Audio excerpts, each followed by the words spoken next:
నమస్తే. ఈరోజు మన స్టూడియోలో ప్రముఖ ఆధ్యాత్మికవేత్త, ఆస్ట్రాలజర్ బ్రహ్మశ్రీ సుభాష్ శర్మ గారు మనతో ఉన్నారు. గురుగారితో మాట్లాడదాం. గురుగారు నమస్కారం. శ్రీమాత్రే. గురుగారు, మార్చి నెల 2025 మిథున రాశి వారి పరిస్థితి ఎలా ఉండబోతుంది? గ్రహస్థితి ఎలా ఉంది? ఎలాంటి రెమెడీస్ చేసుకుంటే మంచి ఫలితాలు ఉంటాయి అంటారు? తప్పకుండా తెలియజేస్తాను. ముందుగా ప్రేక్షకులందరికీ శ్రీమాత్రే నమః, శ్రీ గురుభ్యో నమః.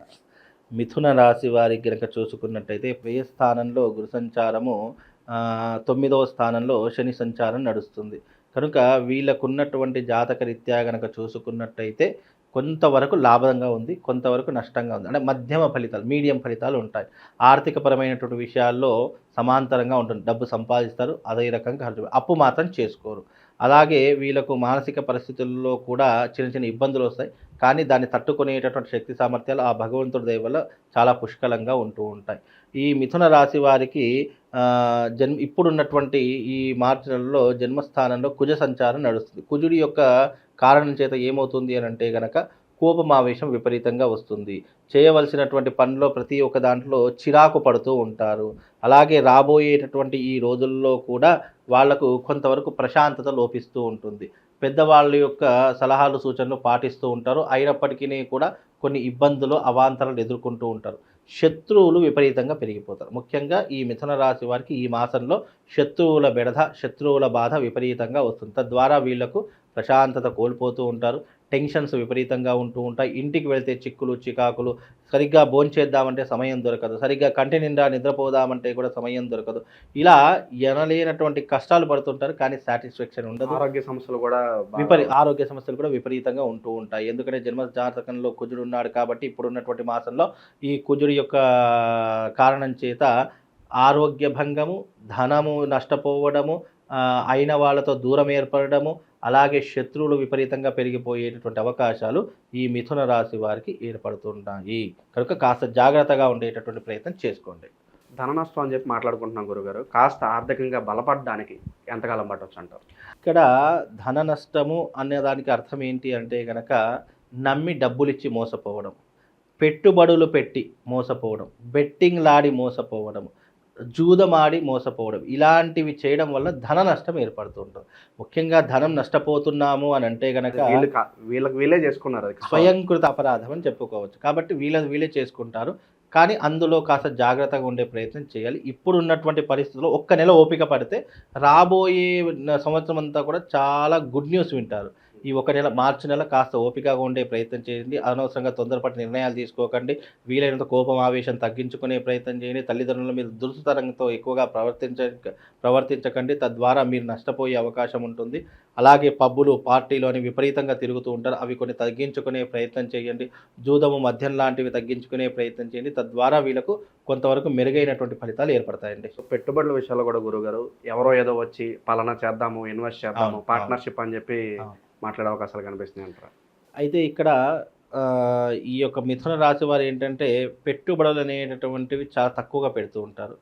ముఖ్యంగా వీళ్ళు ఎవరిని నమ్మరు. ఫస్ట్ ఆఫ్ ఆల్, ఒకవేళ నమ్మారు అని అంటే కనుక తప్పకుండా మోసపోయేటటువంటి అవకాశాలు ఎక్కువగా ఉంటాయి. కనుక వీలైనంత వరకు కొంచెం జాగ్రత్తగా ఉండే ప్రయత్నం. పెట్టుబడులు ఈ మాసంలో పెట్టకండి.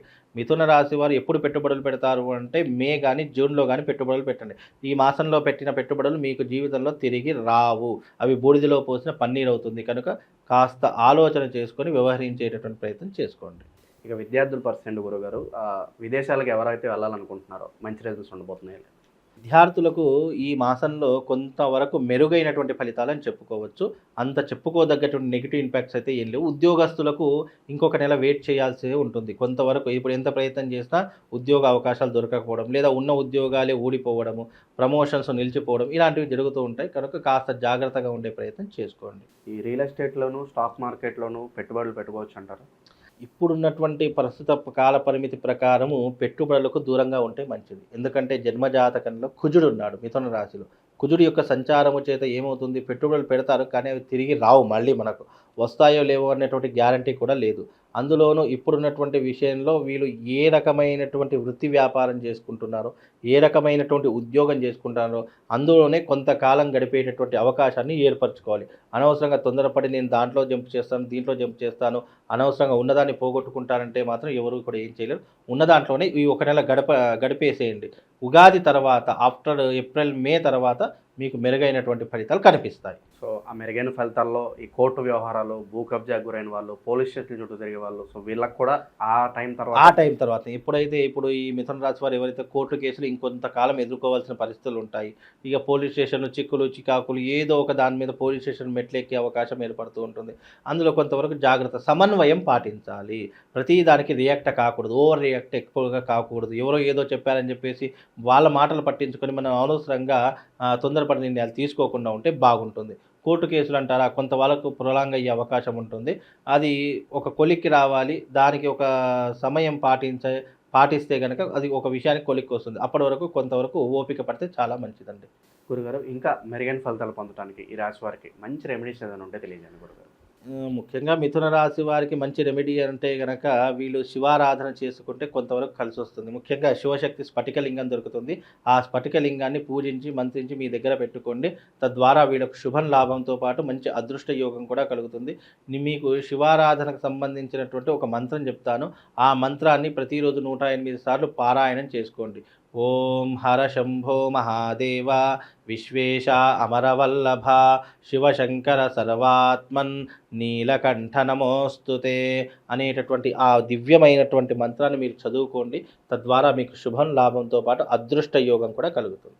మామూలుగా ద్వాదశ రాశుల వారి యొక్క ఫలితాలు మెరుగ్గా ఉండాలి, ఏ రాశి వారైనా సరే వాళ్ళు జీవితంలో సుఖంగా సంతోషంగా ఉండాలి అనుకుంటే అందరికీ యూనివర్సల్ ఒకటి చెప్తాను. అంటే ఆ యూనివర్సల్ యొక్క ప్రభావం ఎలా ఉంటుంది పరిహారం అంటే ఎవరైనా చేసుకోవచ్చు. జాతకం దారిద్ర్యంగా ఉన్నా, నీచంగా ఉన్నా, మీ జాతకంలో ఏదైనా ఇబ్బందులు ఉన్న ఆర్థిక పరంగా కానీ, లేదు కోర్టు సమస్యల వల్ల కానివ్వండి, లేదు వైవాహిక జీవితంలో కానివ్వండి, లేదా మీకు శత్రువుల బెడద విపరీతంగా పెరిగిపోతుంది అని అనుకున్నటువంటి వాళ్ళకి యూనివర్సల్గా ఒక పరిహారం చెప్తాను. అదేంటంటే శివశక్తి స్ఫటికలింగాన్ని పూజించడం. చాలామంది అడుగుతున్నారు, గురుగారు శివశక్తి స్ఫటికలింగం మాకు ఎక్కడ దొరకట్లేదండి, మాకు అది ఎన్నిసార్లు ప్రయత్నం చేసినా ఎవరు కూడా లేదంటున్నారు అని చెప్పి చాలామంది అంటున్నారు. అయితే శివశక్తి స్ఫటికలింగం అనేటటువంటి మీకు చూపిస్తాను. అది తప్పకుండా మీ ఇంట్లో పెట్టుకొని ప్రతిరోజు బ్రహ్మ ముహూర్తంలో లేచి దానికి పూజ చేసుకునే ప్రయత్నం. పూజ అంటే ఏం లేదండి, చెంబుడి నీళ్లు తీసుకోండి. దాంట్లో ఆ నీటిలో ఒక రావి ఆకు, అలాగే ఒక మారేడు పత్రి, అలాగే ఒక తులసి దళం, మన ఈ యొక్క వేపాకు, ఈ 3 కూడా వేసుకునే ప్రయత్నం చేయండి. వేపాకు, మారేడు పత్రి, రావి ఆకు, ఈ 3 వేసుకొని ఆ నీటితో శివుడికి అభిషేకం చెయ్యండి. తద్వారా మీ జీవితంలో ఉన్నటువంటి ద్వాదశ రాశుల యొక్క సకల కష్టాలన్నీ కూడా దూరమైపోతాయి. అది ఎలా ఉంటుంది అనేటటువంటి చాలామందికి తెలియదు. ఇది శివశక్తి స్ఫటికలింగము. పైన శ్రీచక్ర ఆకారంతో ఉన్నటువంటి ఈ శివలింగము ప్రత్యేకంగా తయారు చేయించడం జరుగుతుంది. కనుక మీకు ఎవరికైనా జాతకంలో ఇబ్బందులున్నా, గ్రహస్థితి బాగా లేకపోయినా, గురువుగారు మా జీవితంలో చాలా ఇబ్బందులు ఉన్నాయి, ఆర్థిక పరంగా ఇబ్బందులు పడుతున్నాము అని అనుకున్న ప్రతి ఒక్కరు కూడా ఈ శివలింగాన్ని పూజించండి. కేవలం ద్వాదశ రాశుల వారే కాదు, ఎవరైనా సరే ఈ శివశక్తి లింగాన్ని కనుక పూజిస్తే మీ జీవితంలో ఉన్నటువంటి అరిష్టాలు దూరం అవుతాయి, మీ ఇంట్లో ఉన్నటువంటి నెగిటివ్ ఎనర్జీ దూరం అయిపోతుంది. కనుక ఈ శివశక్తి లింగాన్ని పూజించండి. మీ